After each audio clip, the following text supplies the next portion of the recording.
Hey there, y'all. This is Jack. Today we're discussing Record Ragnarok chapter 91.2.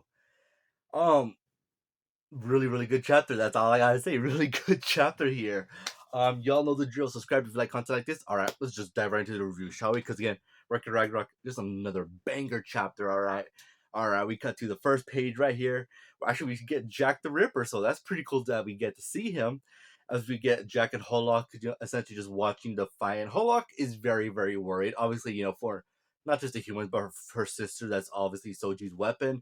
We have not seen his Valkyrie yet, so I have a feeling we'll probably see her in the next chapter. We got her, right? There's no way that this fight's gonna end and then we see the Valkyrie. Right? It's possible. I don't think so though. But we'll see, alright? And yeah, she's kind of panicking, and Jack kind of speaks up and explains, that Susano'o's attack that he does with that wide swing that has a massive radius attack, it's pretty dang near unblockable. But there's a technique that goes to it, all right?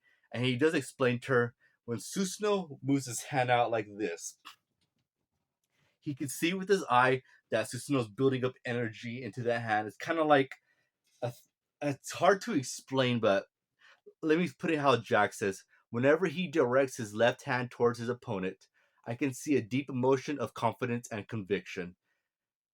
Mayhaps that left hand is the very key to essential element to hit his target. I dare to say it's necessary for him to aim using his left hand to control that immense power. Therefore, if the one fighting were to be me, I would try to shatter that core of that technique, the left hand. Indeed, I would use any means necessary for such. You see? Holy freak. So yeah, essentially, as Jack said, he's using the hand as somewhat of a guide to help him strike at Soji, and it doesn't have to be the hand because as we see later on in this chapter.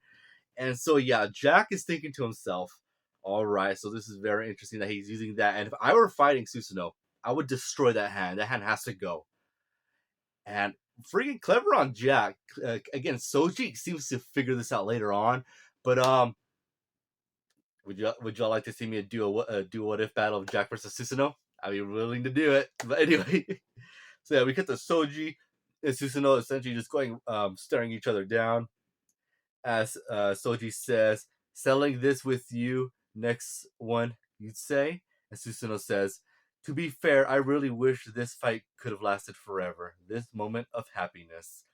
And then right there, we're waiting for whichever one does the strike first. And of course, it's Soji. He goes right in, and we see Zeus's commentary. He's saying, "Yeah, that's reckless. What Soji's doing is very reckless, but there's a reason why he's going at it. Because the longer you wait for to attack Susanoo, Susanoo is building up energy for his strike. So you have to attack. But the thing is, Susanoo's attack, like you can attack right away, but it isn't really like as strong as it or as much as you want to wait to try to get your energy back to attack Susanoo. That doesn't even really matter because Susanoo, even though his attack is so strong when he builds up, is friggin' still pretty dang powerful if he just swings right back at you, without building up power. It's crazy, as we see here. As Susanoo's watching, he says, "This is the perfect shot." As he slashes at Soji, Soji jumps in the air, and people are like, he's so fast, he dodged it, and Kojiro's like, "No, that's not good." We see Hearst there. That's pretty cool. And then right there, as the narration says, "To avoid the sword god's intentional sword strike, the demon child jump into the inescapable air." And right there, Susanoo says, "It's over." And I am so sorry, Japan. Amano Magashi, reverse heavenly demon, Mugen, ceaselessness. As Susanoo strikes right at Soji, and right there, as the narration says, "Believed the battle was over. However, the sword demon alone."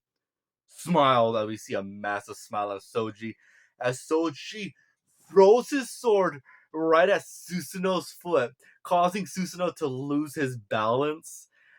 And as he swings his sword, Soji dodges just in time and gets on. He grabs his sword back on the ground, slashes Susanoo's foot off. As Susanoo's falling back, Soji jumps in the air to finish off Susanoo. Insane tactic, and literally you would see by almost any other opponent it would probably work, but this is Susanoo we're talking about. As Susanoo says, a beautiful death midair. That's what I said. As he lifts his injured foot up as the guide to so he could build up energy to strike Soji, and Soji sees this, and yeah, he can't dodge this. He can't block this. He can't dodge this. Attack's essentially unblockable to an extent, as we see later on, as the four cardinal behaviors Giryosaji. As he is on the ground, he uses his left hand to stop himself from falling. He has his right hand holding the sword. It's in the ground, and he's using his strength to swing that sword. And right there, with all his strength, strikes right at Soji. And the attack is called Amano Magashi, Reverse Heavenly Demon, Eight Clouds, Yukiomu.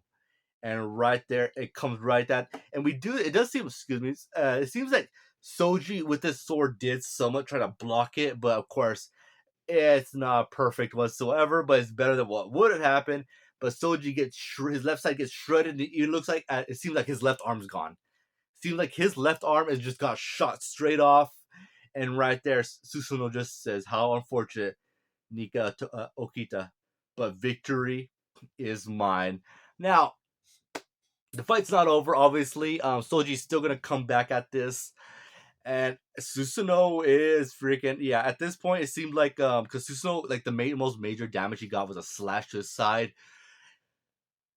Yeah, he made a comeback. He made a comeback, and Soji suffered immensely in this chapter. I did not expect it to be this, like, for Soji to receive this much damage. But again, you're going up against the sword god has been studying your technique, Soji. He's a fanboy of you. And yeah, I still believe Soji's probably gonna at least win, or if not, score a tie. I really want Soji to do that. But yeah, right here, Susanoo is definitely having the upper hand. I think in the next chapter we'll probably get Soji's a bit of his backstory. Probably not as much as what appears in the manga that he appears in, and we might also, well, I think we're more than likely going to get Soji's Valkyrie, probably cheering him on, and then the chapter after that will probably be the end. I believe so. Just for the sheer fact, this chapter was 91.2. I do think again, this is just me personally.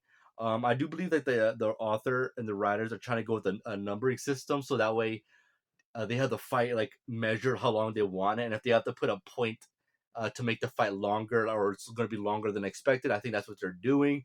So this fight might end in chapter around. I would say my money would be on chapter 93. I would say this is when the fight ends. That's my bet though, but I don't know. And yeah, let me just rate this chapter. This chapter is a freaking 8 out of 10. Really good. The only trouble I guess I have, but again, Soji did receive major damage, is that he was able to somewhat block the attack. And again, he got shredded. He received a lot of damage, which of course, consequences. Soji made a gamble. It did not pay off. But yeah, again, that's how you do consequences. Again, Soji, I won't say Soji should have died, but so I would say Soji probably should be a bit more damaged. Like probably lost his left leg too. But then you'd be like, oh, how in the world is he gonna continue on the fight? Which is a good point. But again, Record Ragnarok, they do stretch it. They do stretch it. I'm not gonna lie, they stretch how humans should survive. But again, these aren't normal humans. Soji's able to control his blood pretty dang well, the flow of his blood, so he'll probably be able to do more than I think he is, and he's much stronger than we all would normally think. Because again, with his heart pumping at such a fast degree, so I'm actually almost talking myself out of that 8. I'll probably give this chapter a 9. 9 out of 10. Very good hype, and I'm excited to see you in the next chapter. All right. So if you listen this far, I appreciate y'all, and I hope you guys have a great day and take care. Later.